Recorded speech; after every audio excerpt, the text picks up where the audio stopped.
One, yeah. Hello, my name is Pat Swift. I'm 27 years old and I'm from Texas. And recently I rode my bike through the Salar de Uyuni in Bolivia. I started my adventure out in the town of Uyuni, just outside the Salar. And I was just getting my things prepared, getting everything ready, making sure I wasn't going to go out there and get myself into something that would be dangerous or anything. So I went out and started asking some people around in the street about what I might need going through the Salar, and just started getting some things ready. So I went and bought a compass. I bought a map, a little cartoonish type map, sort of a funny looking thing, of the Salar.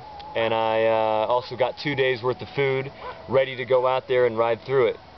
After I got everything ready, pepped myself up, oh, let's go. I rode to the edge of the Salar, put up my tent, and slept the night through.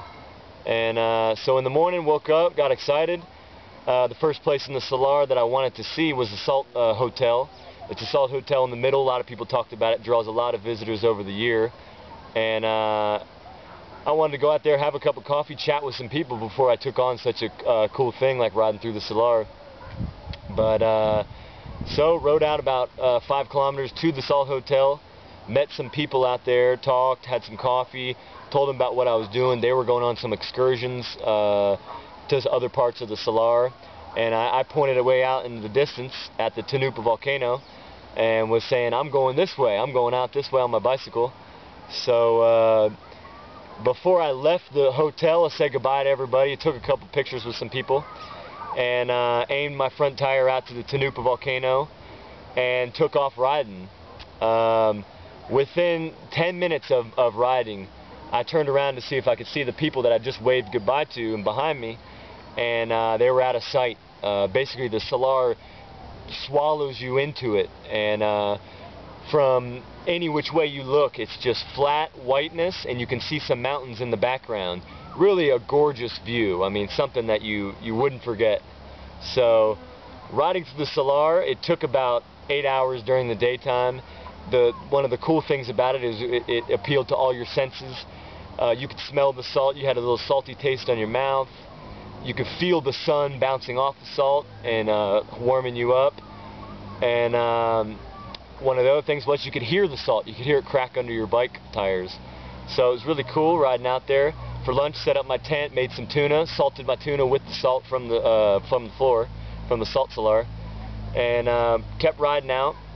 And about the time the sun started to set, I was about 20 kilometers outside of the Tanupa volcano. It kept appearing closer than it really was, so I thought that I kept thinking I was going to arrive at any moment. So to the right of the volcano was the storm approaching, lightning striking. To the left of me was the sun setting, making a beautiful orange, yellowish sunset. And I saw these two things converging over this volcano. And as I'm riding, sometimes the Salar, I was told this before I entered in, sometimes it fills up with water and becomes this lake, which makes this huge mirror effect.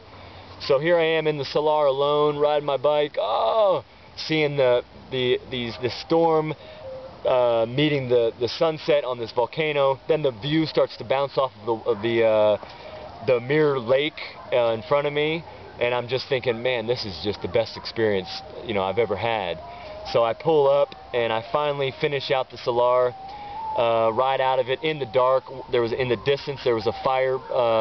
Somebody had made a fire. They were camping out there, and it was the only thing I had in the distance to direct me out.